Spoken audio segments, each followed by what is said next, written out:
Oi, gente, eu tô aqui com a Julie Lancermaier, né? Isso. Mãe do Rafael. Rafael tem quantos anos? 6 anos. 6 anos. E ele fala quantas línguas, Ju? O Rafa hoje fala 8. Na verdade, mais de 8, que a gente reconheceu são 8, né? Como que ele isso, fala. meu Deus? Ele tem hiperfoco, né, Cacá? Então, assim, se tu falar pra ele, eu gosto de russo, em 15 dias tu vai ter contato com ele vai estar falando russo. Ele canta, tem vídeos no Instagram dele cantando como que ele em russo. aprende? Por conta do hiperfoco. Se ele vê, ele grava. Então, Ele assiste assim, no YouTube? ele vê no pessoas YouTube. falando? Isso mesmo. Isso mesmo. E ele assiste aulas de inglês, aulas de russo? A primeira coisa que ele faz quando ele quer aprender alguma língua... Qual é o método dele? Tipo assim, o que eu peguei, né? Que eu peguei. Ele vai lá, olha o ABC. Passou o ABC, ele começa a juntar sílaba e depois já tá falando.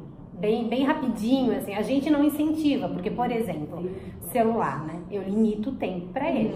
Mas o que ele faz? Ele coloca naquela língua, não sei se é árabe, o que é, mas enfim, pra mim não conseguir desbloquear o celular e dar risada, porque daí ele consegue bloquear e eu não consigo traduzir. E aí ele fica falando, ou quando ele entra em crise, tem uma desorganização, ele fala só inglês, porque daí ele sabe que eu não vou entender e que aí ele vai vir através de uma música fazer com que eu entenda o que ele quer me dizer.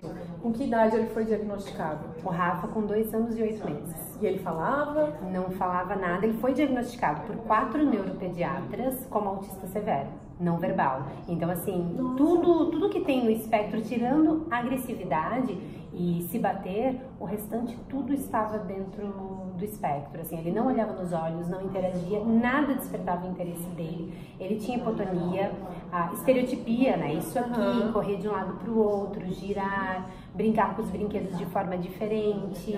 Tudo isso ele tinha num grau bem acentuado. Por exemplo, eletrônicos, ele não gostava. Entende? Depois, quando a gente teve o diagnóstico, começou as terapias e ele não apresentava interesses, foi sugerido tentar dar um eletrônico com joguinhos, esses, né? Pra incentivar. Também, na época foi tratado muito com fono. Exatamente, porque daí assim, a fono disse, vamos tentar alguns joguinhos de interação para ver se ele gosta. E ele pegou gosto, só que detalhe, em pouquíssimo tempo, ele simplesmente trocou toda a linguagem pro inglês. E eu ia lá, daí eu fui na neuro, ela disse, não, tira. Mas ele falava? Ele não falava nada, não falava nada. Só que daí ele trocava a linguagem pro inglês. Daí eu pensava, mas por que ele tá trocando? E aí, durante uma consulta na fono, ela foi mostrar um joguinho que tinha inglês e português, mas com a intenção da imagem. E ele pegou e falou, eram as cores. Ele pegou e falou, daí ela disse, mesmo o Rafa falou. Eu disse, como assim? Ela falou, ele tava falando das cores em inglês. Daí eu disse, gente, eu fiquei chocada, né? E feliz, ao mesmo tempo eu disse, ele tem voz, ele tá emitindo som. Tá falando?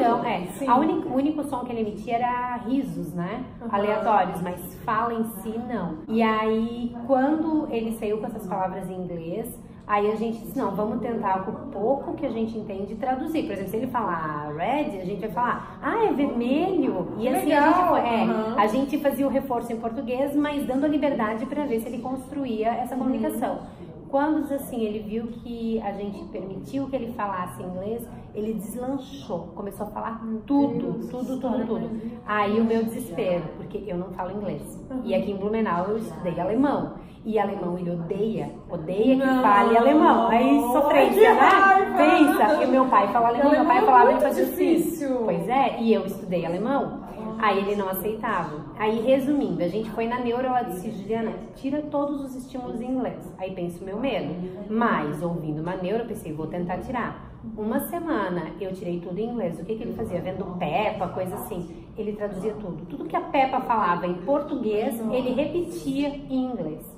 Aí, como eu tenho uma amiga que mora... assim o inglês dele? Ele fala fluente, ele lê livros, mas em português também ele fala de forma complexa? Hoje ele fala português, mas ele tem dificuldade com o português. Por exemplo, frase, como a gente está falando aqui, ele não fala, é como se ele estivesse traduzindo. Por exemplo, ele vai dizer assim, quero tomar banho.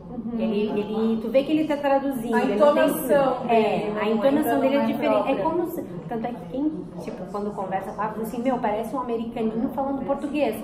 E aí, realmente, ele acabou tendo a língua mãe. É como se o inglês fosse a primeira língua Exatamente. Foi isso que acabou virando. Ele fala melhor inglês, então, do que muito português? Muito melhor. Ele fala, escreve, lê muito mais fácil em inglês do que português, sabe?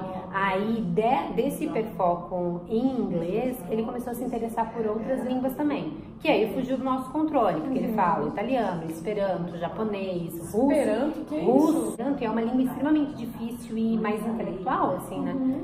Pois ele sabe falar, ler tudo em esperanto e é uma língua universal, sabe? Essa língua ela foi feita na Segunda Guerra Mundial para que todo mundo conseguisse se comunicar. E aí ele sabe essa, sabe Como que ele Libras. sabe? O Esperanto eu não faço ideia. Então, quando ele fala inglês, é uma maneira de ele se isolar. É, ele sabe que então, como vocês não falam, daí ele fala exatamente. inglês. Quando Aí, ele quer provavelmente, fazer... quando tu aprender inglês, ele vai começar a falar Outra esperanto. língua, exatamente. Tanto é que em 2019 a minha meta é começar a estudar inglês para quando ele se desorganizar, eu conseguir ter uma linguagem efetiva com ele. Porque o que acontece? Ele começa a desorganizar, eu ligo para minha amiga que mora na Irlanda, no FaceTime, eu digo, vai traduzindo. Aí ela traduz para mim e ela diz, o Rafael fala perfeitamente o inglês. Tá, mas agora voltando um pouco sobre o desenvolvimento dele. Ele que foi considerado severo, foi diagnosticado como severo, hoje em dia, com o tratamento, ele está verbalizando, está conversando no momento, interage. Hoje sim, ó, como o Rafa, o desenvolvimento dele? A parte cognitiva do Rafa é muito boa. Tanto que dentro de sala tem que adaptar o material para ele para mais e não para menos. Para não ficar tá? interessante. Porque ele faz tudo muito rápido. O problema dele é na socialização. Ou seja, quando entra na questão de brincar no parque, ele tem dificuldade em construir interação. Então o Rafael ele não é considerado um autista leve. Ele está do moderado para o leve nessa parte da interação. Mas eu acho que o parque é uma coisa comum. O Matheus também se isola um pouquinho. Eu acho que é do perfil deles, assim, ó, buscar um interesse. Não é uma rotina estruturada o parque, né? Eles estão livres, não tem o que fazer, não tem uma rotina. Para eles é difícil lidar com isso, tanto né? é que tu tinha comentado de pares cognitivos, né? O Rafa faz uso disso na escola. Então, assim, tem as crianças que gostam e puxam muito por ele. Então, ele vem, brinca um pouco e já se desinteressa. Tanto é que se as crianças, né, vierem, puxarem ele e forem para a biblioteca, ele vai se interagir o tempo todo, porque ele ama livros. Com os irmãos ele interage bem? Ele interage no que é interesse dele, né? E nas brincadeiras estruturadas. Tudo que for sequenciamento, ele adora, ele interage. Agora, o que entrar em metáfora, fantasia, ele se isola, ele busca algo de interesse. Sim. E se for, tipo, coisas de adivinhação ou de palavra cruzada, ele ama. E não dá pra brincar de jogo da memória com ele. Porque de uma vez que tu mostrou, ele ganha todas. A partir do momento que tu mostrar o jogo da memória pra ele virar, ele é visual, tipo, então. se tu for, totalmente. Tanto é que assim, ó, tu virou uma ali, errou, pode contar o resto, ele acerta tudo.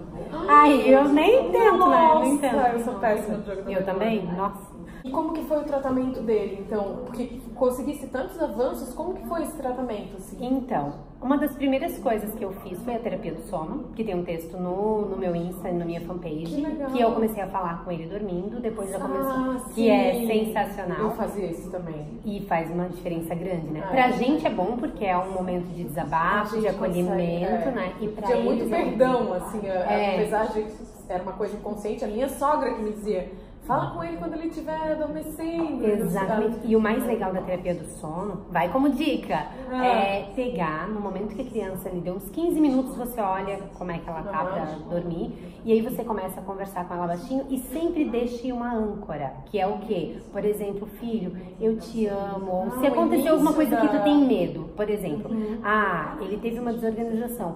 Fala no momento que ele tá dormindo assim, filho, eu não consegui te entender. E explica tanto os teus medos quanto você ama ele. E aí deixa uma âncora, tipo, filho, se você tá compreendendo tudo que eu estou te falando, me dá um abraço amanhã espontaneamente. Sempre deixa isso, porque acontece.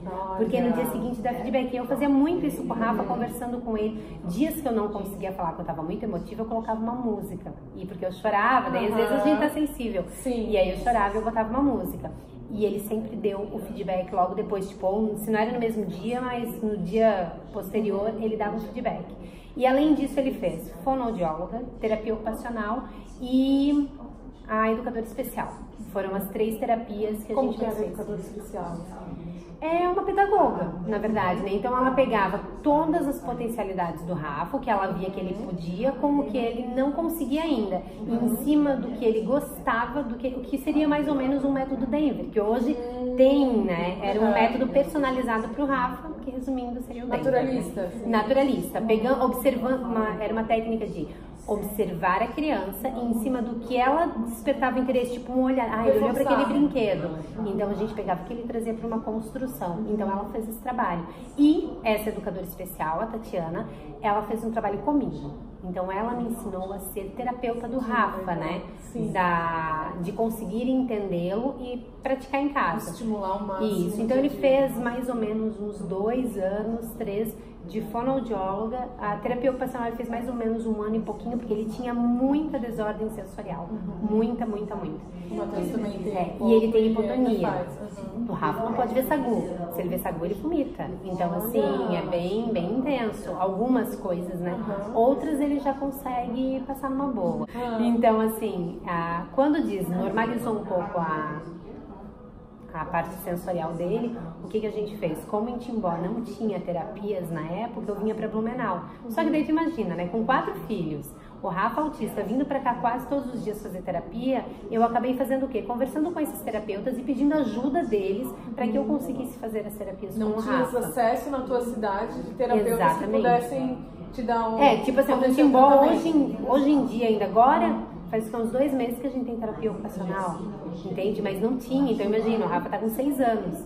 Ele teve diagnóstico com 2 anos e 8 meses. Então tu fosse treinada, fizesse coaching parental pra aplicar em casa. Elas foram me ensinando e eu fui estudando muito, porque queira ou não, a gente que é mãe acaba estudando até você chega. A gente ia na Maíra a cada 1 mês e meio, todo o resto do tempo eu... Exatamente, e assim, ó, eu acabei me aproximando de mães que me ensinavam também, por isso que é muito importante esse teu trabalho, o que eu faço, essa troca, o desafio do autismo é muito importante porque ensina e empodera as outras mães a fazerem.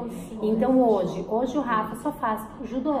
Por quê? Porque ano passado ele teve um avanço muito grande cognitivo, né? A parte da interação social estava comprometida. Então o que a gente pensou? Ele na parte de aprendizado tá legal, então vamos tentar o esporte, porque o esporte é inclusivo por natureza, né? Então, gente, quero agradecer essa mãe amada, parabéns por todo o teu trabalho e tudo de bom. Obrigada, Cacá, obrigada pelo espaço, né? E que as mães continuem se ajudando mutuamente. Eu acho que esse trabalho da Cacá, o que eu faço e outras mães é muito importante. Essa troca que a gente tem é muito importante. Com certeza. E era isso. Tchau, tchau. Tchau.